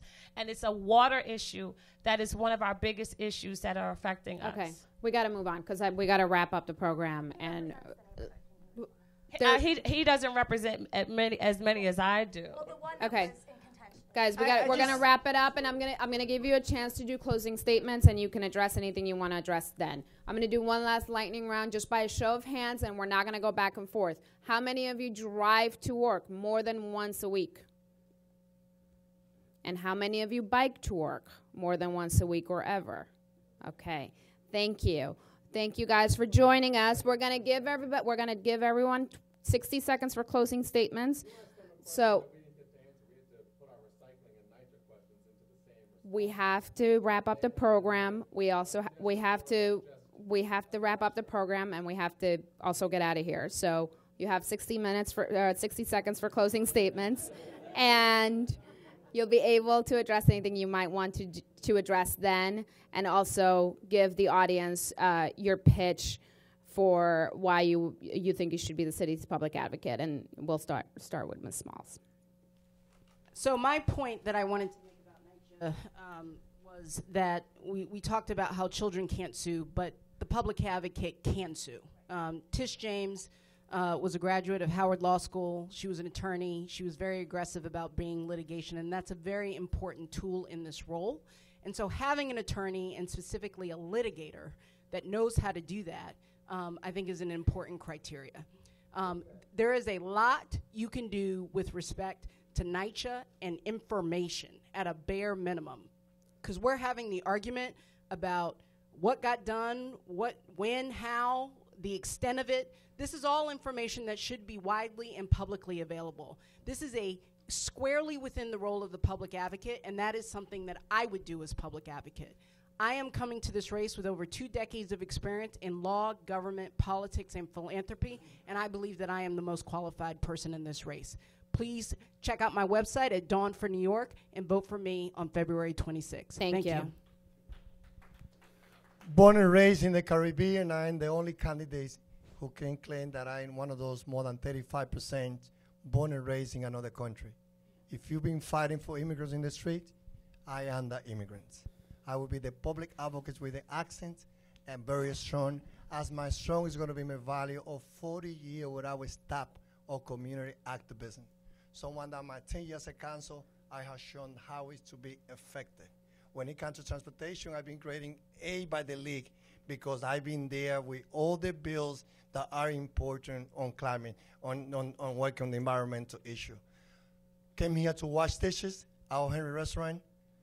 When I came, not only I came as an immigrant that get the job done, but I also came as an immigrant that has a lot of organizing skill.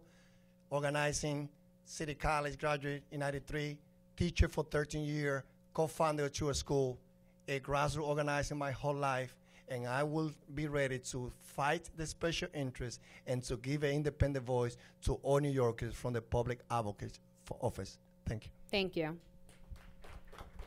So I didn't get to talk about how proud I am to have gotten 100% in the past few years for the Lot Conservation Voters report. I didn't get to talk about my catch basin bill, how I'm proud of AOC's new Green Deal and the new Deal that I had. I wish we had a little more time, but we didn't. I'm presenting myself as the best combination of an activist and elected official, which I think this office needs. I've been an activist to raise the issues that we've talked about here today, raise so many issues, and hold everybody accountable, not just the mayor, not just the governor, but also the speaker. But it's not enough to be in the streets. It's not enough to hold them accountable. It's not enough to raise the issue. You have to get something done. And that's why I'm proud to have passed 54 pieces of legislation and changed policy in this city. So I raised the issue and got something done without it. The most of any sitting council member. I was ranked the most productive council member after the speaker. I'm very proud of that. Lastly, identity is important. We're going to hear a lot about it, whether it's race, gender, sexual orientation, gender identity. But I want people to vote for me because of the vision I've laid out for this public advocate's office and what I've been able to accomplish. And then all that. I am a black man. I am a first-generation American. I have Tourette's syndrome and ADHD, made it through the public school system from preschool to master's, and my mother raised 2 knucklehead children by herself. Please vote Jumaane Williams on February 26th. Go to JumaneWilliams.com. Thank you. Thank you. Mr. Yee. So I was born and raised in this city. I went to school not too far from here, which is where I became an environmentalist. My kindergarten teacher gave me a book, 50 Ways That You Can Save the Planet, and it was basically done. It didn't really make my parents happy because I stopped flushing the toilet, but that's just life. Now, I've been involved in the environmental movement for a long time, fighting hydrofracking, fighting for mass transportation, fighting for sustainable practices and for resiliency here in New York City. It's not the only issue I've worked on because I care about a lot of things, but it's one of the most important. But it's not the one for which I'm best known. The one for which I'm best known is the issue of bringing democracy back to our city, of getting people engaged and empowering them in their own government, of teaching people how to run for office and helping hundreds and hundreds of them join their local county committee, join their community board, build a voice for where they live so that their community can have a say in how the government plans. Now, I have 3 programs, and ultimately I think the critical question facing New Yorkers in this election is how the public advocate will get us from where we basically all are to where we basically all know we need to be. And that comes down to programmatic work, to ideas for empowering New Yorkers. Now, I've got 3 programs. I'm going to ask you to check them out because they are robust programs. They cannot be done in 10 seconds or 30 seconds. BenjaminYee.com/platform. Thank you very much. Thank you. I'm Jared Rich. I'm raised in Brooklyn, New York. Both my parents were school teachers. My brother's a school teacher. I then went down. I went to the public schools my whole life in Brooklyn. Went down to Maryland and got a degree in government and politics. Came back home and went to this very school right here, Brooklyn Law School, and got my law degree.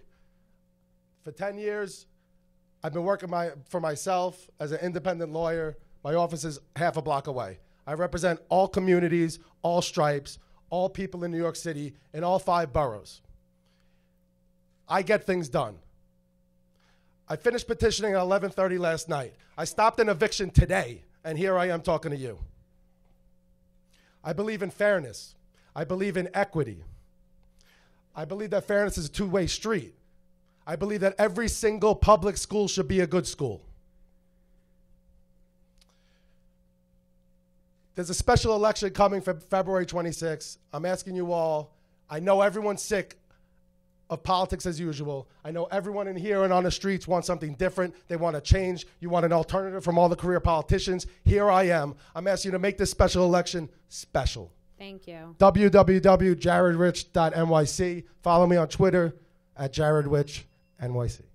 Thank you, Mr. Ulrich. All right, thank you. Since we're disclosing where we were all born, I was born in Jamaica Hospital in Queens. I don't know if you could tell I'm from Queens. I have a very thick Queens accent. Some of you are looking for the interpreter, I think. I said, what did he say? What word was that?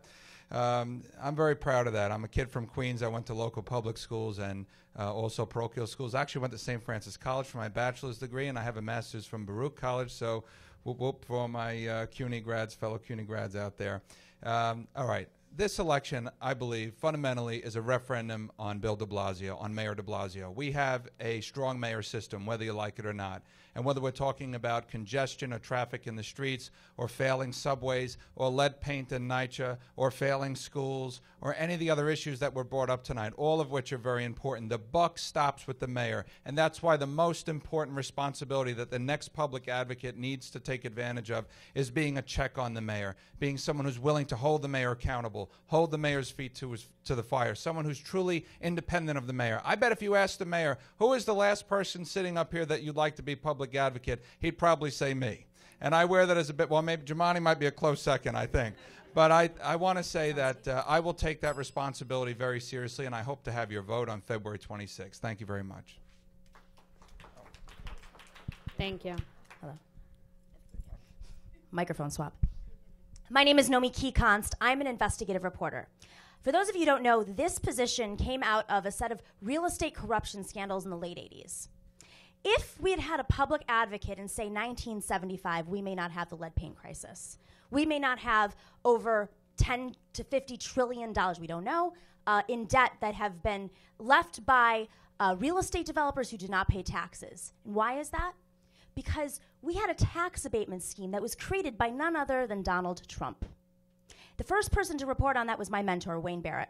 He wrote for the Village Voice for almost 40 years. He put more politicians in jail than literally the U.S. attorney has in his entire time, in all the tenure of 40 years. That was my mentor. This job is here to be a check on not just city council and the mayor's office and hold agencies accountable, but to investigate. Every single politician in New York City that is elected has taken some form of real estate developer money.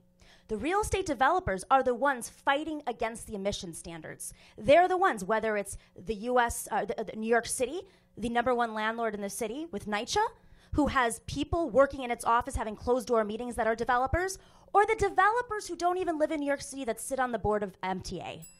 They own the city. And you have to have someone willing to take them on directly, which I have been, who has won against special interests, which I have, and who's willing to investigate them fully and be independent. My name is Nomi Key-Const, nomikeyconst.com. You got the whole thing from everybody else. You know how to do it. Thank you. Mr. Blake. I'm the son of Jamaican immigrants, where my mother for 40 years raised 4 boys. The oldest is a retired sergeant first class in the Army. My daddy for 29 years was a janitor, a proud member of 1199 SEIU. I come to you as someone who went to public schools K through 12, went to Northwestern University, and survived a near-fatal car accident where I fell asleep at the wheel in 2001. Had the opportunity before this to work for President Obama for 6.5 years, where I oversaw the minority business portfolio and the women business portfolio, where one of the things we worked on was helping make sure that we can have greater access to contracts and capital when it came to environmental justice. I come today as someone who helped lead the effort for Raise the Age, so that 16 and 17-year-olds are not tried as adults any longer. Help focus on $250 million when it came to public housing. I am here to run for jobs and justice for the people. That is the reason why we're here on today. I do believe the public advocate should have a permanent seat on the MTA board to stand up for making sure the trains and buses are running on time. I do believe we should rescind tax credits for developers who are not implementing rent stabilization. We should ensure that there's true justice, criminal, housing, and environmental justice in all aspects, in all ways. My name is Michael Blake. I come to you as a candidate. Our website is Blake for NYC, and I'm asking for your support to be the next public advocate on February 26th. Thank you, everyone. Thank you. I'm Mike Zambluskas, and I was not born and raised in New York. I was born on Mitchell Air Force Base in Hempstead, New York, and my dad was in the Air Force for 22 years. I started elementary school in Okinawa and graduated in Aviano, Italy, in high school. I believe in practical government. I don't come from an ideological background. I like to look at issues on their merit and try to make decisions that way. New York City spends $90 billion a year. Do you think we're getting the results for $90 billion? There's only 32 countries in the entire world that spend more for their national budget than New York City does. We need somebody that understands operations and why we're spending so much money. Why are we spending 3 or 4 times for anything than anywhere else in the country? I work for the DOT right now, and I understand that, and that's what we need to look at. I want your vote. Please go to my website, electmikez.com, and you'll see a lot of innovative ideas. Thank you, and have a nice evening. Thank you. My name is Walter Ivacu, and I think you all should get somebody who's going to stand up for you. In 1993, I exposed bid rigging and purchase order fraud at New York City Board of Education and BOCES. I brought it to the New York State Attorney General's office, and they did nothing. Instead, they came after us. They came after our phone company. They came after the other businesses we had. I've been buried in these corruption scandals from these people for years. So I, for 30 years, know what's been going on. And you need somebody strong who can see through the smoke and mirrors and get things fixed. I for New York, I4PA.New City. Thank you very much. Thank you. Mr. Espinal. I'm going to check all the boxes as well. Raphael Aspen. I was born in Woodhull Hospital in Brooklyn, raised here my entire life, son of Dominican immigrants, grew up in East New York, a neighborhood that suffered through a lot of societal, economic, and environmental pressures. I never thought I'd run for public advocate, but I'm here today because I want to create equity across the board. I think it's getting harder and harder for a lot of New Yorkers to live here. The environmental pressures, societal pressures continue squeezing a lot of us out of here. I am focusing the environment because I want environmental equity across the board. I want to make sure that the environment is getting its justice and the people in communities like mine are getting their justice as well. If you look at my platform, I have one of the most aggressive platforms around these issues. I do want green roofs, clean our water, clean our air, lower the temperatures in our communities. I do want to ban plastics, clean our water, and get rid of all of the waste that's continue clogging our systems. I want to protect our community gardens in our communities that are hubs where we get fresh fruits and vegetables in communities like East New York and the South Bronx. These are the issues we should be focusing on. These are the basic issues that I think will help build healthy and strong communities. Then we can start looking at all of the other problems that were created by past and current leadership. We're going to talk about the MTA, we're going to talk about NYCHA, we're going to talk about housing, and we have to focus on all those issues as well, but we should start with the environment. Thank you. Thank you. Ms. Walker. Thanks. So I was born in St. Mary's Hospital, and my hospital no longer exists based on a number of declining investments in healthcare in our communities. I also grew up with childhood asthma. So again, when it comes to lead and NYCHA developments, it's something that is extremely important to me because I'm also raising my own child in the same Brownsville community that I was born and raised in. And so while I want to, continue to submit that I think lead paint is a very important issue, but we cannot downplay the fact that lead is still existing in our air quality, and it also exists in our water supply. And we have to look just as seriously in those locations as we look at lead paint on our walls. I went to Pace Law School because I believed that the community that I lived in, that the housing that I had was killing me. NYCHA left me displaced. But I believe that when I went to Pace Law School, it gave me a new way of looking at things, that we should do more passive house building with a number of our affordable housing developments, that we should definitely do more investments in our clean air and solar panels, and definitely look at how we interact with and how our relationship exists with our environment. Based on the fact that we're just utilizing electricity at enormous rates really has put us in an energy crisis in our city, in our town, to the point where we're at third world country levels. And I believe that I'm the best qualified in this scenario with respect to environmental justice issues, environmental services, because it's my life. It's where I dedicated my career. It's all that I know, and it's an important issue that I love. Thank you. All right, everyone. Thank you so much for joining us. So Thank you. I want to thank all of you for attending. I want to especially thank Gloria for her moderating here tonight. And I think we should give all the candidates a round of applause. And if you might stay and take a picture, we would love to do that.